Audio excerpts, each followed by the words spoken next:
तो उम्मीद है आप सब खैरियत से होंगे। आज जो प्रोडक्ट लाए हैं इसका ब्रांड नेम है रेफापिन एच और इसमें कम्बिनेशन है रेफाम्पिसिन एंड एसोनियाजाइड। इसमें दवाई है, फार्मूला है इसका।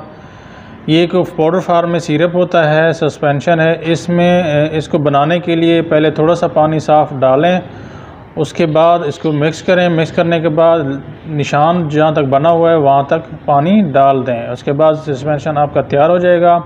फेफड़ों या जिस्म के किसी और हिस्सा में मौजूद टीबी का इलाज हो सकता है। इससे टीबी के मरीज़ों में जरासीम को ख़त्म करने के लिए इस्तेमाल की जाती है दवाई। तरीका इस्तेमाल की बात करें तो डॉक्टर की हिदायत के मुताबिक रोज़ाना खाली पेट इसको लेना होता है। खाने से 1 या 2 घंटे पहले लेना होता है इसको।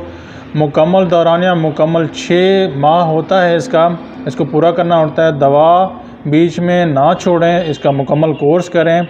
एक टीबी की दवाई है। एहतियात की बात करें तो जिगर की बीमारी में एहतियात करें। हमल या दूध पिलाने वाली ख़वातीन डॉक्टर से मशवरा करें। मुज़र असरात साइड इफ़ेक्ट इसके क्या हो सकते हैं? पेशाब, आँखों या पसीनों का नारंगी या लाल रंग आम बात है, हो सकता है। मतली, उल्टी, भूख नहीं लग सकती, यरकान हो सकता है, एलर्जी या ख़ारिश हो सकती है।